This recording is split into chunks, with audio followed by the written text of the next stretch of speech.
Welcome to Kaywon Action Star. Slowly, slowly, slowly. I am doing it slowly. Okay, you got it. Honey, we can't afford that. What if I ever let that get in my way? Come on. Oh my God. Nick?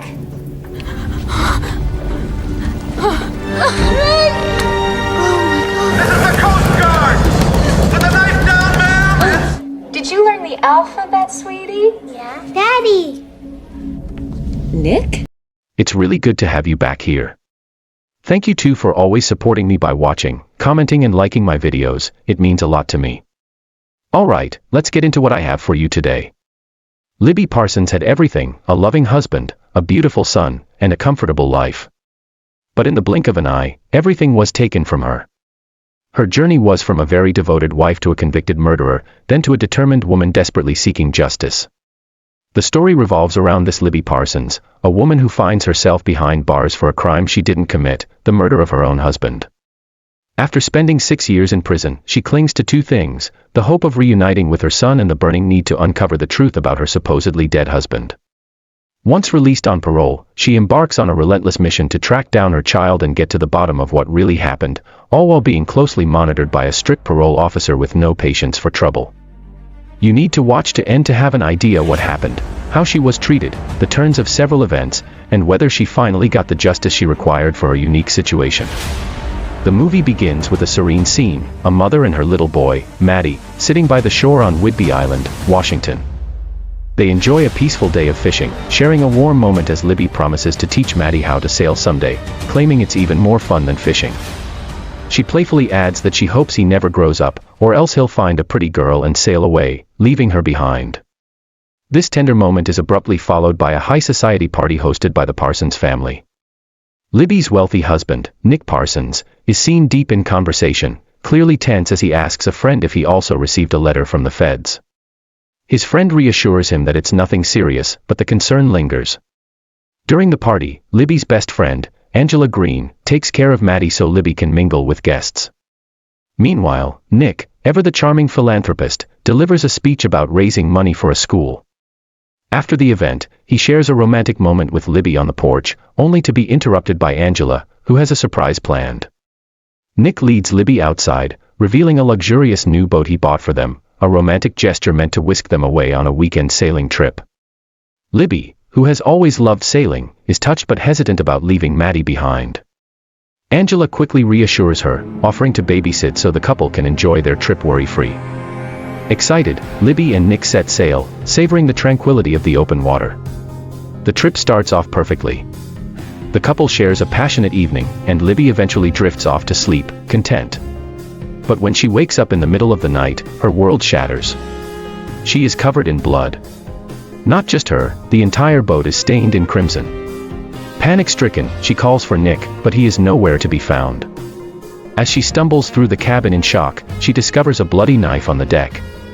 Before she can process what's happening, the Coast Guard arrives, catching her red-handed, literally. Libby is taken back to shore while a search team is dispatched to find Nick. She spends the night in custody, anxiously waiting for news, only to be told that Nick is missing, his body nowhere to be found. Days pass, and though she clings to hope, Nick never resurfaces. Eventually, authorities declare him dead. But the nightmare is far from over. Libby is arrested and formally charged with his murder. In court, her lawyer, Bobby, breaks the devastating news: her bail request has been denied. Stunned, Libby insists on her innocence, admitting she drank some wine that night but swearing she would never harm her husband. Unfortunately, the evidence is stacked against her. Just 4 months earlier, Nick had taken out a $2 million life insurance policy, and he was in serious legal trouble, suspected of embezzling money from investors. To the jury, it looks like a textbook case of a wife killing her husband for financial gain. Libby is horrified at the accusation but can do nothing as the prosecution plays an audio recording, Nick's frantic voice calling the Coast Guard, claiming he had been stabbed. Despite her desperate pleas, the jury finds her guilty. Before heading to prison, Libby makes one final request: she begs Angela to adopt Maddie so he can have a stable childhood.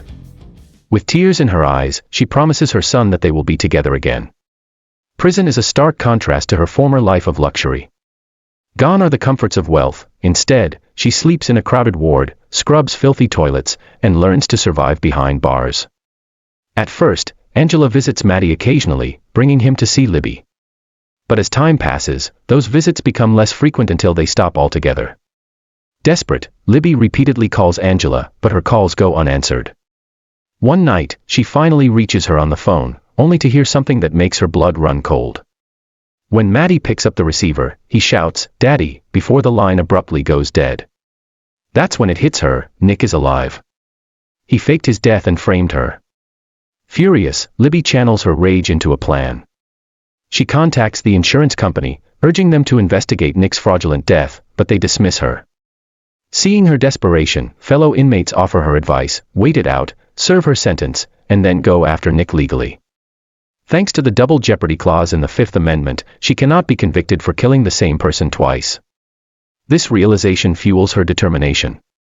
Over the years, Libby bonds with her fellow inmates, who help her keep hope alive. They celebrate Maddie's birthdays together, lifting her spirits. Finally, after 6 long years, she is eligible for parole. Her friends advise her to feign remorse and admit to the crime to secure an early release. She follows their advice, convincing the board that she is a changed woman. It works. She is granted conditional parole and sent to a halfway house under strict supervision. Her parole officer, Travis Lehman, is a no-nonsense man with a reputation for being tough. He warns her that even the slightest mistake will send her back to prison. But Libby isn't about to let anything stand in her way. The next day, she heads to the library to search for Angela's whereabouts.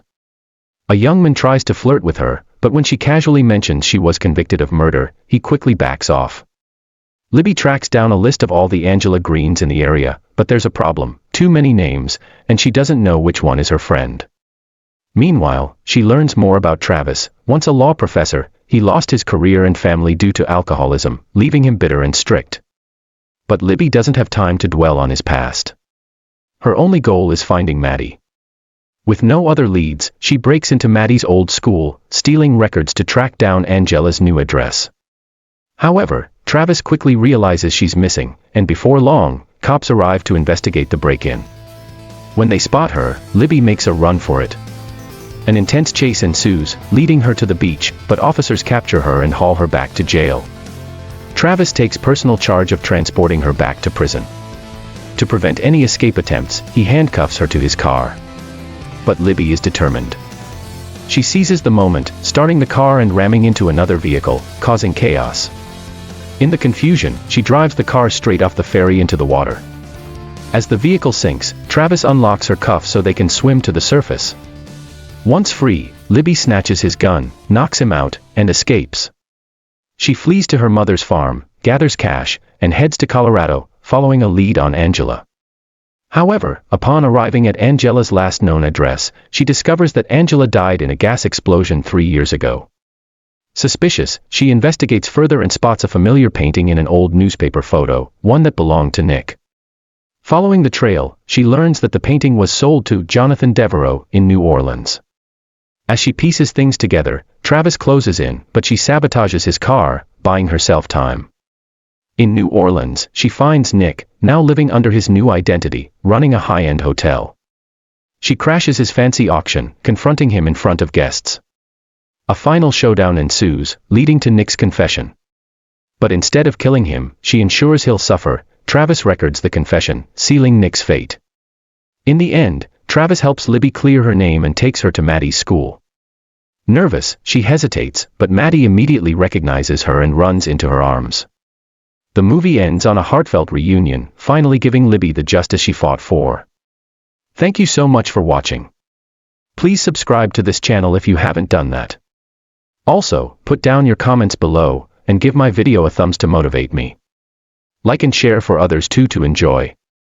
See you on our next one. Cheers.